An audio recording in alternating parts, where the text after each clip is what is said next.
오늘 스가랴 12장 말씀을 통해서 말씀을 깨닫는 지혜와 응답받는 기도의 은총이 우리에게 넘치게 될 줄로 믿습니다. 우리는 어제까지 9장, 10장, 11장에서 과연 예수님이 어떻게 예루살렘에 입성하셨는가, 또 예수님은 모퉁이 돌이 되셔서 어떻게 그의 백성을 구원하시고 그의 백성들을 그 구원을 지탱하셨는가, 그리고 어제는 그 예수님이 어떻게 버림을 당하셨는가, 어떻게 조롱당하셨는가까지 봤습니다. 오늘부터 시작되는 이제 12장과 13장, 14장 마지막 3장은 이제 스가랴가 보여주는 마지막 날의 궁극적인 승리에 대해서 말하고 있습니다. 우리의 외적인 회복과 내적인 회복이 어떻게 이루어지는지, 과연 예수님의 십자가의 구원 사건은 우리를 어떻게 하나님 나라로 인도하시는지를 잘 보여주고 있습니다. 그래서 오늘 12장이 끝나고 나면 이제 스가랴가 2장 남고요, 말라기가 4장 남습니다. 구약이 총 6장 남거든요. 그 6장은 다음 주에 월요일부터 토요일까지 저희들이 연말 특별 새벽 기도회로 마지막 6장을 다루도록 하겠습니다. 그래서 그동안 달려온 구약 929장의 모든 강해가 끝나면서 모든 장을 함께 강해하는 기쁨을 다음 주 우리가 맞이하게 되겠습니다. 오늘 이 12장은 완전한 하나님의 회복에 대해서 말하고 있어요. 이것은 토를 달 수 없는 회복입니다. 지금까지 이스라엘이 한 번도 누려본 적이 없는 완전한 평화, 완전한 회복을 말하고 있는데, 지금 이스라엘은 그 회복을 보고 있나요? 못 보고 있나요? 못 보고 있죠. 포로에서 돌아와서 아직 나라는 정비되지 않았고 아직 성전과 성벽은 다 회파되어 있는데 적들은 계속해서 이스라엘을 넘보고 있고 열강들은 언제든지 집어먹으려고 삼키려고 하고 있고 경제적으로는 궁핍하고 게다가 하나님 나라가 이루어질 것은 전혀 보이지 않는 그런 난감한 상황 속에서 하나님은 그들에게 믿음의 청사진을 보여주고 계신 거예요. 완벽한 하나님 나라, 완벽한 회복이 너희 눈앞에 펼쳐질 것이다 라고 하는 하나님의 말씀을 마치 환상처럼 스가랴를 통해서 들려주고 있습니다. 먼저 1절입니다. 이스라엘에 관한 여호와의 경고의 말씀이라. 여호와 곧 하늘을 펴시며 땅에 터를 세우시며 사람 안에 심령을 지으신 이가 이르시되, 이렇게 시작을 하죠. 여러분, 경고라고 하는 말이 맞사라고 하는 말인데 사실 이 전체 본문 회복과 경고는 어울리지 않잖아요. 근데 왜 경고라고 했냐면 이 맞사라고 하는 말이 무겁다는 뜻이거든요. 무겁다는 말은 뭐냐면 잘 들어라, 유심히 들어라 라고 하는 이야기예요. 경청하라. 그래서 여러분, 하나님의 영광을 카보드라고 하는데 그 카보드라는 뜻도 무겁다는 뜻이에요. 그래서 하나님의 영광 앞에 서면 우리가 어떻게 해야 될까요? 그 마음을 무겁게 가지고 진중하게 가지고 그 하나님을 바라봐야겠죠. 그것을 요구하는 말이 바로 경고, 맞사라고 하는 말입니다. 그런데 왜 무겁게 들어야 되는가? 여호와는 누구시냐면 하늘을 펴시며 땅에 터를 세우시며 사람 안에 심령을 지으신 이가 이르시되, 그랬거든요. 자, 노란색 드시고 표시해 볼게요. 여호와의 경고의 말씀이라. 여호와 곧 누구예요? 하늘을 펴시며 땅에 터를 세우시며 사람 안에 심령을 지으신 이가 이르시되. 쫙 다 펴보세요. 왜 이런 말씀하시냐면 그냥 여호와라고 그러도 아는데 하늘을 펴시고 땅에 터를 세우시며 사람 안에 심령을 지으시니 강조하는 이유가 뭡니까? 이게 천지창조죠. 하늘, 땅, 그리고 사람. 이 순서가 바로 천지창조인데 하나님이 천지를 창조하신 분이라는 걸 강조하는 이유는 뭐죠? 그 하나님이 새로운 창조를 왜 못하겠느냐라는 거죠. 지금 너희 눈앞에 보면 혼돈과 어둠과 무질서, 지금 너희 눈에 보이는 건 창조 이전의 태초의 모습과도 같다. 그러나 하나님은 다시 한번 그 하늘을 펴실 것이다. 다시 한번 땅의 터를 세우실 것이고 다시 한번 사람 속에 심령, 루아흐를 불어넣어 주실 것이다. 즉 하나님이 다시 시작하시면 다시 너희는 일어나게 될 것이다. 강조하는 거죠. 2절입니다. 보라, 내가 예루살렘으로 그 사면 모든 민족에게 취하는 잔이 되게 할 것이다. 취하는 잔, 동그라미 해보세요. 취하게 하는 잔이 뭐죠? 여러분, 잔에 술이 들어있으면 그거 보기엔 굉장히 만만해 보여요. 별거 아닌 것 같아요. 홀짝 마시면 될 것 같지만 마시는 순간 어떻게 돼요? 그 술이 온 몸을 지배하게 됩니다. 취하고 쓰러지게 되죠. 자, 그러니까 이 예루살렘이 절대로 만만치 않게 된다는 거죠. 내가 함께하면 모든 민족을 취해 쓰러지게 하는 잔이 될 것이다. 예루살렘이 에워싸일 때에 유다에까지 이르리라. 단순히 예루살렘이라는 한 도시가 아니라 모든 유다를 내가 이렇게 지킬 것이다 라고 하는 말이죠. 그러면서 3절입니다. 그날에는, 여러분 그날에는 동그라미 해보세요. 그날이 많이 나와요. 3절에도 그날에는 나오죠. 4절에도 여호와가 말하더라 그날에가 나오고요. 또 6절에도 그날에가 나오고요. 8절에도 그날에가 나와요. 자, 왜 이 말을 하죠? 지금은 별거 없으니까. 지금은 기대할 게 없어요. 그런데 그날, 하나님이 함께 하시는 그날은 반드시 있다는 거죠. 여러분, 우리가 그날에라고 하는 말이 나오면 뭘 알아야 되냐면 우리는 알 수 없는 그날까지 함께 하시는 하나님의 약속이에요. 동행하겠다고 하는 하나님의 확실한 언약이 바로 그날에입니다.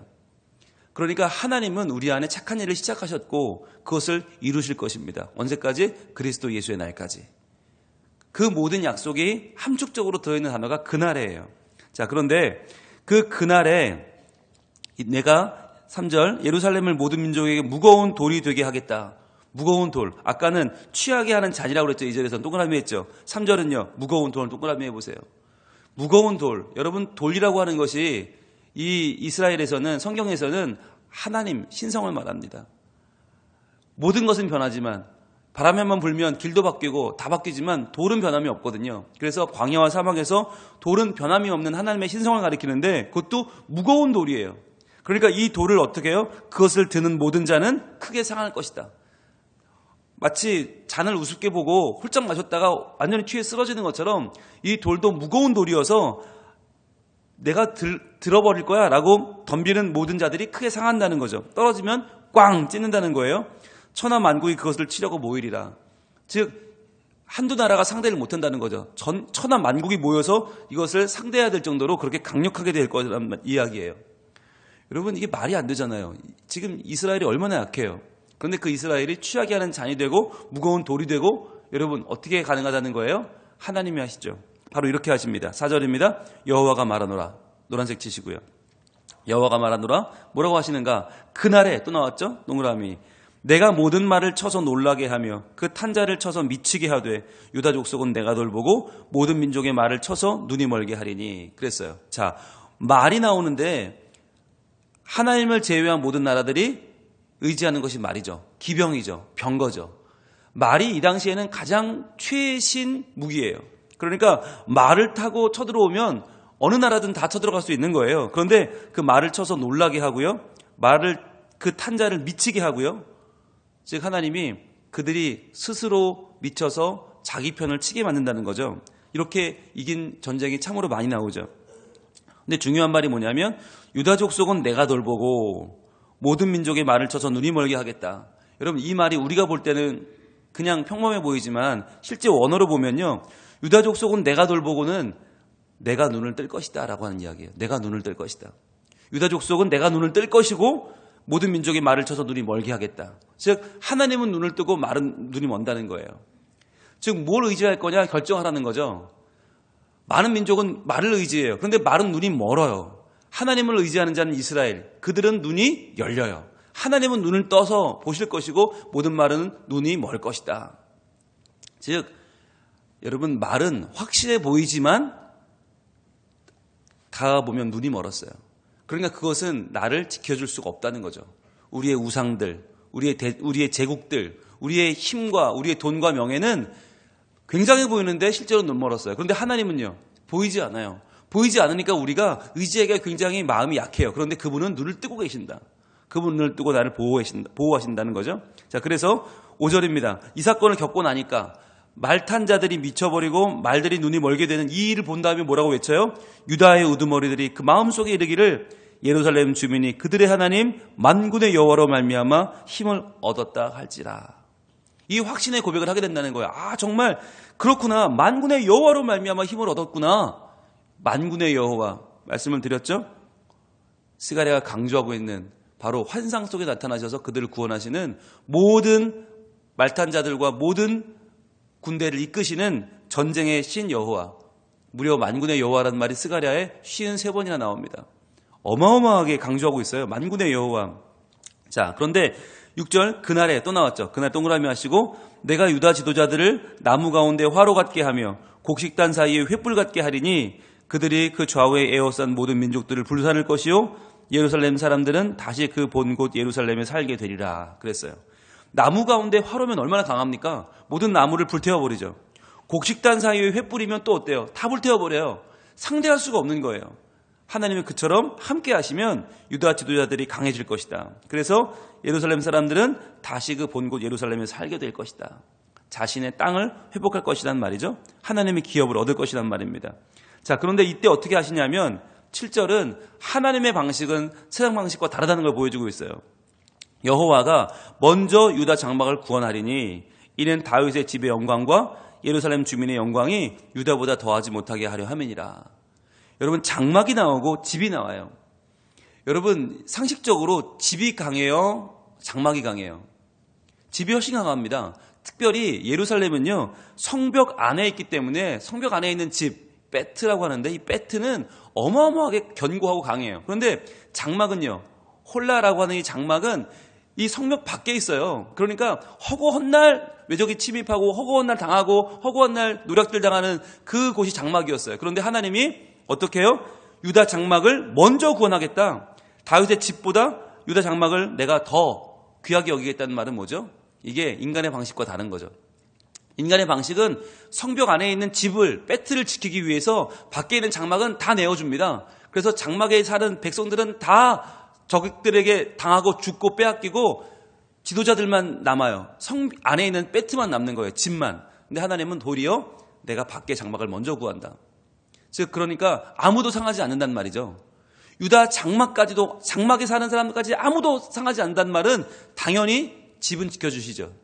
자, 그런데 이 말 속에는 또 하나의 의미가 담겨 있는데 바로 유다의 장막이라는 말이에요. 유다 장막, 즉 유다 지파에서 나시는 예수 그리스도, 그분이 하나님의 나라를 이룬다는 거예요. 지금 이스라엘 사람들은 누굴 생각하냐면 자꾸 다윗을 생각해요. 다윗의 집, 그 집의 영광, 즉 다윗이 세웠던 강성한 나라, 그 나라에 돌아가는 게 꿈이에요. 그런데 하나님은 그게 문제가 아니고 예루살렘 주민의 영광, 즉 그 나라 백성의 자부심이 문제가 아니고 이 모든 것보다 다윗의 집의 영광보다 예루살렘 주민의 영광보다 더 뛰어난 게 있는데 바로 유다 장막이다. 약해 보이지만, 허름해 보이지만, 그러나 그 유다 장막이 모든 것보다 더 귀해질 것이다. 바로 어린 아기로 태어나신 연약해 보이는 예수 그리스도가, 십자가에 못 박혀 죽으신 그 약하신 예수 그리스도가 다윗보다 더 강성하게 모든 것을 이루실 것이다 라고 하는 약속인 거예요. 자, 8절, 그날에 또 나왔죠, 동그라미. 여호와가 예루살렘 주민을 보호하리니, 노란색 드시고 표시합니다. 여호와가 예루살렘 주민을 보호합니다. 하나님이 함께 하십니다. 하나님이 눈을 뜨십니다. 그랬더니 그 중에 약한 자가 그날에는 다윗 같겠고, 자, 약한 자가 다윗 같으면 강한 자는 어떻게 돼요? 다윗의 족속은 하나님 같고 무리 앞에 있는 여호와의 사자 같을 것이다. 아무리 약한 자도 다윗같이 될 것이다. 즉 너희가 그렇게 원하는 다윗, 야, 다윗은 그날에 정말 제일 약한 사람도 다윗 같아질 거야. 즉 다윗의 영광을 다시 한번 생각지도 않게 될 거야 라고 하는 이야기죠. 다윗의 족속 하나님같이 될 거야. 하나님이 예수 그리스도를 통하여서 이루실 하나님 나라의 영광을 보여주고 있는 거죠. 무리 앞에 있는 여호와의 사자 같을 것이다. 그러면서 9절, 예루살렘을 치러 오는 이방 나라들을 그날에, 또 나왔죠? 그날에 동그라미 하시고 내가 멸하기를 힘쓰리라. 여러분, 이 1절부터 9절까지의 약속은 예루살렘을 향한, 이스라엘을 향한 약속이 아닙니다. 이스라엘은 이 말씀을 굉장히 국수주의적으로 이해를 해서 모든 나라는 하나님이 다 버렸고 이스라엘만 구원했다라고 이해해요. 그러나 이것은 육적인 이스라엘이 아니라 영적인 이스라엘이 누릴 마지막 날의 약속을 말씀하고 있습니다.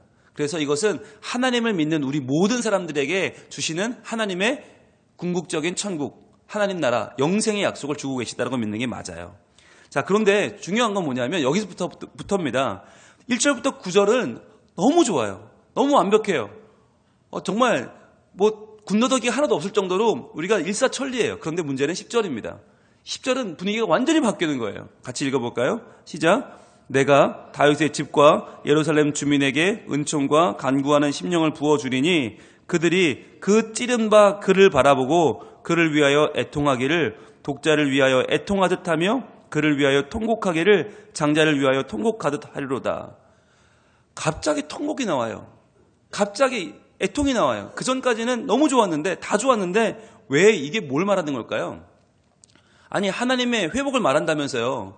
그럼 그 나라가 회복되고 연약한 자는 다윗처럼 되고 다윗의 장막은 하나님처럼 되면 얼마나 끝났잖아요. 다 됐잖아요. 그런데 그보다 더 중요한 회복이 있다는 거예요. 제일 중요한 회복이 있는데 그 회복이 뭐냐? 바로 그 찌른 바 그를 바라보고 그를 위하여 애통하는, 이것이 모든 것을 뛰어넘는 가장 근본적인 회복이라는 것입니다. 여러분, 근데 그 찌른 바 그를 바라보고, 누굴 찌른 거예요? 그를이라고 하는데 1번이라고 되어 있죠. 1번 그를. 내려와서 1번이 뭔지 보세요. 히브리 말로 나를이에요. 나를. 하나님 말씀하시는데 너희가 찌른 바 그를 바라보고, 그런데 그가 나라는 거예요. 하나님을 찔렀어요. 이게 뭐예요? 바로 예수 그리스도의 십자가의 죽음을 말씀하시는 거죠. 우리가 그를 찔렀다는 거예요. 우리가 하나님을 찔렀다는 거예요. 하나님의 손과 발을 창으로 찌르고 그분의 옆구리를 찔러서 물과 피가 쏟아지고, 예수 그리스도의 머리를 가시 면류관으로 찔러서 그분의 머리가 터지고 온몸이 터져나가서 피가 뿜어져 나오는 바로 그 순간 예수님이 우리를 위해 죽으셨다라고 하는 것, 그것을 깨닫고 우리가 찌른 바 그를 바라보고 애통하는 것, 이것이 우리에게 찾아올 가장 완벽한 회복이라는 거예요. 즉, 돈을 많이 벌고 나라가 승리하고 굳건해지고 뭐 적들을 이기고, 이것보다 훨씬 중요한 게 뭐냐? 우리의 마음속에 예수 그리스도를 내가 찔렀노라고 하는 애통이 일어나는 것. 내가 죄인이라고 하는 사실을 깨닫고 나는 결코 회복될 수 없는데, 나는 결코 하나님의 영광을 누릴 수 없는데 예수 그리스도가 나를 위하여 찔리시고 죽으셨기 때문에 이 모든 구원이 일어났고 나는 하나님의 백성이 되었노라고 하는 이 내면적인 신앙의 회복이 가장 중요하다는 거예요. 이것 없이는 아무리 우리가 취하게 하는 자리 되고 무거운 돌이 되어서 우리 주변 사람들은 다 말이 눈이 멀고 다 쓰러지는, 뭐 세상 없는 일이 벌어져도 그거 다 아무 소용이 없다는 말이에요. 진짜 중요한 건 나를 위해 돌아가신 예수 그리스도를 향한 애통함이 있는가? 내가 찔렀노라고 하는 내 속에 영적인 자각이 있는가라고 하는 거예요. 영적인 자성이 있는가? 그냥 고난주간 한 주간만 대충 그냥 뭐 가시면류관 몇 개 걸어놓고 빨간 십자가 걸어놓고 아프다고 해서 지나가는 그런 정도가 아니라 정말 나를 구원하기 위한 예수 그리스도의 사랑, 하나님의 그 뜨거운 사랑에 대한 감각이 살아있는가? 이게 없이는 실은 성탄절도 아무것도 아니고 이게 없이는 연말도 아무것도 아니라는 거예요. 단순히 나를 위해서 선물 주러 오신 산타크로스처럼 예수님을 맞이할 것이 아니라 나를 위해 온전히 죽어주신 예수님, 그래서 그를 찌른 게 나다. 그 찌른 바 그를 바라봐야 한다는 거예요. 그를 위하여 애통해야 된다는 거예요. 어떻게 해요? 독자를 위하여 애통하는 것처럼. 즉 출애굽할 때 독자가 죽었잖아요. 그 죽은 독자를 바라보면서 애통하던 그것처럼 그를 위하여 통곡하기를 장자를 위하여 통곡하듯 하라. 애굽의 바로도 장자가 죽었죠. 모든 장자가 죽었죠. 바로 그날에 그 장자를 끌어안고 애통하던 것처럼 애통하지 않으면 안 된다는 거예요. 이 말을 바꾸면 우리가 돈 때문에 애통하는 거, 명예 때문에 애통하는 거, 건강 때문에 애통하는 거 얼마나 잘 애통합니까? 그런데 예수 그리스도의 죽음을 위해서는 왜 애통하지 않냐는 거예요. 너희들의 장자를 위해서는 그렇게 애통하면서, 독자를 위해서는 그렇게 애통하면서 과연 내가 예수님을 찔렀노라고 하는 영적인 자각이 살아있는가? 나를 위해서 십자가 지신 예수님에 대한 그 애통이 살아있는가라고 하는 거예요. 여러분, 이 애통이 성경에 응답되죠. 어디서요? 바로 사도행전 2장입니다. 가보겠습니다. 사도행전 2장 36절. 여러분, 복음서에서는 예수님을 찔러 죽인 모든 이들이 이걸 깨닫지 못해요. 그러니까 하나님의 말씀이 응답이 안 돼요. 그런데 스가랴 12장이 어디서 응답이 되는가? 사도행전 2장 36절입니다. 바로 베드로의 설교가 끝나는 부분인데요. 사도행전 2장 36절, 신약 190쪽, 우리 같이 읽습니다. 시작. 그런즉 이스라엘 온 집은 확실히 알지니 너희가 십자가에 못 박은 예수를 하나님이 주와 그리스도가 되게 하셨느니라 하니라. 자, 확실히 알아라. 무엇을? 너희가 십자가에 못 박은 예수. 너희 손으로 그를 찔렀다는 거예요. 그를 찌르고 너희 손으로 그를 죽였다는 거예요. 그걸 확실히 알아라. 그분이 바로 주와 그리스도시다 라고 외쳤어요. 가장 단순한 복음을 외쳤어요. 너희가 죽인 그가 예수 그리스도 하나님의 아들이시다 외쳤더니 어떤 일이 벌어졌습니까? 37절입니다. 이때 스가랴 12장이 이루어집니다. 그들이 이 말을 듣고 마음에 찔렸다는 거예요. 내가 찌른 그가 예수구나. 그분이 하나님의 아들이구나. 그분이 하나님이시구나. 이걸 깨닫고 마음에 찔려서 베드로와 다른 사도들에게 물어 이르되 뭐라고 해요? 형제들아, 우리가 어찌할꼬 하거늘. 이제 어찌하면 좋겠냐? 우리가 하나님을 죽였다. 우리를 위하여 오신 천국을 우리가 죽여버리고 말았다. 우리가 그를 찔렀다. 이제 어떻게 하면 좋겠느냐? 라고 하면서 그들 마음속에 애통하는 마음이 생겼다는 거예요. 여러분, 이것이 스가랴 12장의 예언이 이루어지는 장면입니다. 여러분, 그런데 이 장면이 사도행전 2장으로 끝나버리면 안 되고 오늘까지 이어져야 되는 이유가 무엇입니까? 바로 사도행전 2장에서 일어났던 성령의 부흥이 오늘 다시 필요하기 때문이에요. 그냥 예수님을 죽인 게 나구나라고 하는 것이 유대인들의 이야기가 아니라는 거예요. 그게 나의 이야기고, 내가 죄를 지었고, 내가 하나님을 버렸고, 내가 하나님을 조롱했고 모욕했기 때문에 예수님이 오셨고 예수님이 죽을 수밖에 없었다는 것을 우리가 잊어버린다면, 이거 단순히 유대인의 잘못으로 치부해버린다면 예수님의 죽음은 나에게 아무 의미가 없는 것입니다. 예수님은 나를 위해 오셨어요. 예수님은 나를 위해 죽으셨어요. 나 때문에 죽으셨어요. 그리고 나를 살리셨어요. 여러분, 이것을 우리가 다시 한번 묵상하는 이 대강절이 되길 원하고, 그러한 마음으로 성탄절을 맞이하길 원합니다. 그렇지 않으면 성탄절은 아이들 선물 주는 날밖에 안 돼요. 이 성탄절은 케이크 하나 먹고 사탕 하나 빨고 지나가는 시간밖에 안 돼요. 선물이나 풀면서 캐롤 부르며 끝나는 성탄절밖에 안 돼요.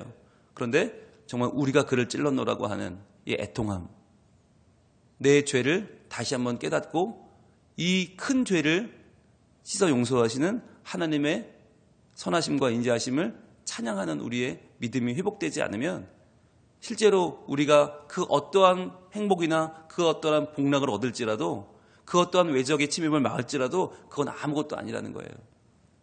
진정한 회복, 믿음의 회복이 이 성탄절에 우리에게 다시 한번 일어나기를 원하고, 우리의 마음이 하나님을 붙잡고 다시 한번 우리가 진정으로 회개하고 성령의 부흥이 임하는 거룩한 하나님의 역사가 일어날 줄로 믿습니다.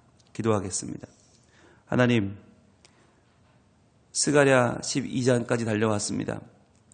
하나님은 온전한 회복을 말씀하시는데 그 회복은 단순히 땅을 찾고, 단순히 집이 보호하심을 얻고, 단순히 적의 말이 눈이 머는 것만이 아니라 진정한 진짜 회복은 우리 마음 가운데 우리가 주님을 찔렀다고 하는, 우리가 하나님을 찔렀다고 하는 각성이 일어나고, 우리가 그것을 애통하면서 어찌할꼬, 형제들아 어찌할꼬 하는 우리의 마음에 간절한 소원이 생기는 것임을 우리는 다시 한번 깨닫게 되었습니다.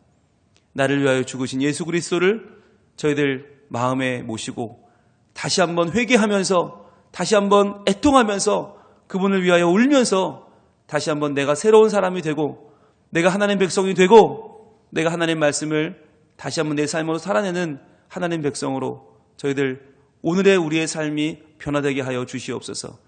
성령의 역사로만 가능할 줄로 믿사오니 성령 하나님 부어주셔서 저희들 다시 한번 믿음의 각성이 일어나게 하시고, 다시 한번 우리의 삶을 돌이켜 하나님께로 나아가는 복된 성민가족들이 다 될 수 있도록 도와주시옵소서. 이제 다음 주는 구약의 마지막 6장을 함께 공부하며 마무리하는 연말 특별 새벽 기도회입니다. 하나님, 지금까지 함께 하셨던 하나님의 은혜를 저희들 기억하면서 이 마무리를 함께 하기 원하오니 주여 큰 은혜를 주님께서 허락하여 주시고, 이 말씀을 깨달아 아는 복을, 이 말씀대로 사는 능력을 하나님이 우리에게 허락하여 주시옵소서. 예수님 이름으로 기도합니다. 아멘.